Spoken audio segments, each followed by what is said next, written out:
Hi friends, সামনেই পশ্চিমবঙ্গের বিধানসভা নির্বাচন। আর এই নির্বাচন সামলানো ভোটকর্মীদের কাছে এক বড় চ্যালেঞ্জ হতে চলেছে। কি বিষয় আমরা একটু জেনে নেব।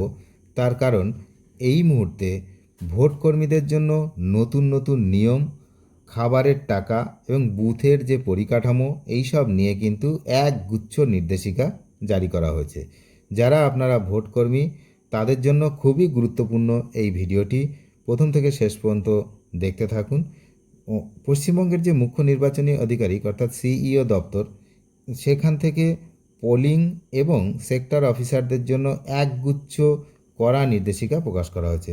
ভোটের আগের দিন থেকে শুরু করে ভোটের দিন পর্যন্ত বুথ ব্যবস্থাপনা কেমন হবে, কর্মীদের নিরাপত্তা এবং ডিউটিতে গাফিলতি হলে ঠিক কী কী আইনি যে খাড়া তাদের ঘাড়ে নেমে আসতে পারে, তার বিশদ কিন্তু রূপরেখা দেওয়া হয়েছে এই যে নির্দেশিকা। তো বুথের পরিকাঠামো থেকে শুরু করে ভোটকর্মীদের সুবিধা অসুবিধা দেখার মূল দায়িত্ব থাকছে সেক্টর অফিসারদের ওপর।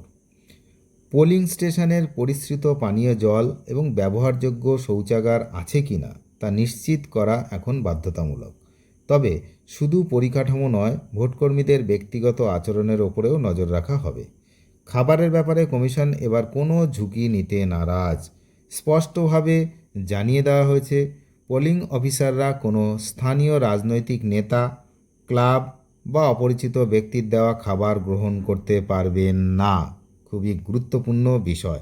যেটা আগে হতো, ভোটকর্মীরা গিয়ে স্থানীয় কোনো যে সমস্ত ক্লাব বা রাজনৈতিক কোনো যে রাজনৈতিক যে জায়গাগুলো থাকতো, তো তারা তাদের খাবার দাবারের ব্যবস্থাটা করতেন, কিন্তু সেই বিষয়টা কিন্তু এবার হবে না। কোনোভাবেই খাবার গ্রহণ করা যাবে না। জেলা নির্বাচনী আধিকারিকদের ঠিক করে দেওয়া সেই ভেন্ডাররাই খাবার কিন্তু সরবরাহ করবেন। যদি এর অন্যথা হয় তবে সেক্টর অফিসারকে সরাসরি দায়ী করা হবে। নিরাপদে যাতায়াত নিশ্চিত করাও সেক্টর অফিসারের কাজের অংশ। ডিসি থেকে বুথে যাওয়া, মানে যে ডিস্ট্রিবিউশন সেন্টার সেখান থেকে বুথে যাওয়া এবং ভোট শেষে ফেরা, সবটাই হবে তার নজরদারিতে। তাহলে সেক্টর অফিসারের উপরে কিন্তু অনেক দায়িত্ব থাকছে।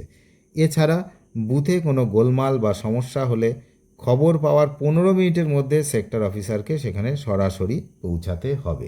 এই গেল সেক্টর অফিসার যারা থাকবেন তাদের দায়িত্ব। বুথের ভেতরে কারিগরি এবং পরিকাঠামোগত খুঁটিনাটি নিয়ে কমিশন বেশ কিছু নতুন নিয়ম বেঁধে দিয়েছে। অনেক সময় দেখা যায় বুথের কোনো নির্দিষ্ট সীমানা থাকে না। সেক্ষেত্রে নির্দেশ দেওয়া হয়েছে, যে সমস্ত পোলিং স্টেশনে সীমানা প্রাচীর নেই, অর্থাৎ যা কোনো বাউন্ডারি নেই, সেখানে বাঁশের বেড়া দিয়ে অস্থায়ী সীমানা তৈরি করতে হবে। তাহলে বাঁশের বেড়া কিন্তু এবার দেখতে পাওয়া যাচ্ছে কিছু কিছু বুথে, কারণ অনেক বুথেই এই সীমানাটা নেই। তো সেখানে বাঁশের বেড়া কিন্তু দিতে হবে। আর এই বুথগুলো নিরাপত্তায় মোতায়েন থাকবে কিন্তু আরও বেশি সংখ্যক পর্যাপ্ত কেন্দ্রীয় বাহিনী। প্রযুক্তির দিক থেকেও কড়াকড়ি থাকছে। ওয়েবকাস্টিংয়ের জন্য ক্যামেরা ঠিকঠাক বসানো হয়েছে কিনা, সেটি কাজ করছে কিনা, তা ভোট শুরুর আগেই পরীক্ষা করে নিতে হবে।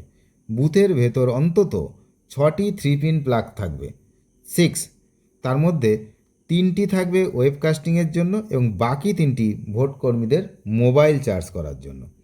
আর এপ্রিলের 3-এ 2026, এই চলতি মাসের 3 তারিখে যে সরকারি নির্দেশিকা দেওয়া হয়েছিল, সেখানে পশ্চিমবঙ্গের ভোটকর্মীদের খাবারের জন্য মাথাপিছু 170 টাকা বরাদ্দ করা হয়েছে, 170।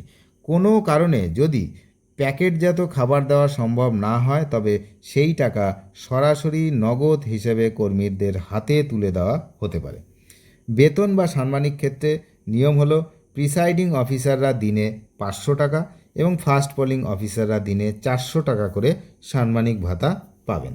মনে রাখতে হবে, স্থানীয় কোনো আতিথেয়তা গ্রহণ করলে সেক্টর অফিসারের বিরুদ্ধে কর্তব্যে গাফিলতির দায়ে বিভাগীয় তদন্ত শুরু হবে। মানে বুঝতেই পারছেন, ওই স্থানীয় কোনো আতিথেয়তা নেওয়া যাবে না। যে খাবার পাঠানো হবে সেই খাবারই খেতে হবে। আর যদি না হয় তাহলে 170 টাকা তাদের হাতে দিয়ে দেওয়া হবে। তো এই হলো বিষয়। আর ভোট প্রক্রিয়ায় সামান্যতম যদি নিষ্ক্রিয়তা বা পক্ষপাতিত্ব বরদাস্ত করবে না কিন্তু কমিশন। যদি এরকম কিছু দেখা যায় তাহলে কিন্তু কমিশন বরদাস্ত করবে না, সেক্ষেত্রে কিন্তু রিপোল হবে। যদি কোনো বুথে প্রিসাইডিং অফিসারের গাফিলতির কারণে রিপোল হয় অর্থাৎ পুনর্নির্বাচন হয়, যেমন কী কী হতে পারে, ওয়েবকাস্টিং বন্ধ হওয়া, পোলিং এজেন্টকে জোর করে বের করে দেওয়া, এরকম ঘটনা কিন্তু প্রত্যেক বছরই ঘটে। তো সেইগুলো যেন না ঘটে। তিনি চুপ করে থাকলে, যদি এরকম এজেন্টকে বের করে দেওয়ার মতো ঘটনা হয়, তাহলে সে চুপ করে থাকলে তবে সংশ্লিষ্ট আধিকারিকের বিরুদ্ধে কঠোর বিভাগীয় তদন্ত শুরু হবে। তো মক পোলের সময় উপস্থিত থাকা কোনো এজেন্ট যদি ভোটের যে মেন যে সময় যখন ভোট হবে, ভোট গ্রহণের সময় যদি দীর্ঘক্ষণ অনুপস্থিত থাকে, তার মানে কিছু গণ্ডগোল হয়েছে। তবে প্রিসাইডিং অফিসারকে বিষয়টি কিন্তু খতিয়ে দেখতে হবে যে এর পেছনে তাকে হুমকি দেওয়া হয়েছিল কিনা, কোনো ভয়তে বা বার করে দিয়ে দেওয়া হয়েছিল কিনা, বা বলা হয়েছে যে পরে দেখে নেব, এরকম যে ব্যাপারগুলো ঘটে। তো এই জিনিসগুলো হয়েছে কিনা সেগুলো বুঝতে হবে এবং তা বুঝে দ্রুত রিটার্নিং অফিসারকে রিপোর্ট করতে হবে। কমিশনের এই কড়াকড়ি সরকারি কর্মচারী রয়েছে তাদের উপরে কিন্তু একটা চাপ সৃষ্টি করেছে। একদিকে যেমন বাঁশের বেড়া বা প্লাগ পয়েন্টের মতো সুবিধা তাদের কাজকে কিছুটা সুবিধা সহজ করবে বলে মনে হচ্ছে, অন্যদিকে সামান্য যদি ভুল হয় তাহলে কড়া শাস্তির ভয়ও কিন্তু থাকবে। আর খাবারের জন্য যে 170 টাকা, সেটা নিয়ে কিন্তু অনেকের মধ্যেই অসন্তোষ সৃষ্টি হয়েছে। তার কারণ জাতীয় নির্বাচন কমিশনের যে সুপারিশ করা 500 টাকার তুলনায় এটা কিন্তু অনেকটাই কম। তো সব মিলিয়ে কিন্তু এই যে এই নির্বাচনকে ঠিকঠাকভাবে সামলানো এবছর ভোটকর্মীদের কাছে কিন্তু একটা বড় চ্যালেঞ্জ হবে, এমনটাই কিন্তু আশা করা হচ্ছে। আমরা সেটা ভাবছি, তার কারণ নির্বাচন কমিশন খুব কড়াকড়ি করছে এবার। যেগুলো পূর্ববর্তী যে ভোটগুলো আগে হয়েছে, তো সেইগুলো কিন্তু সেই সব ভোটে আমরা এত কড়াকড়ি দেখিনি। তো অনেক ধন্যবাদ, সবার ডিউটি শুভ হোক।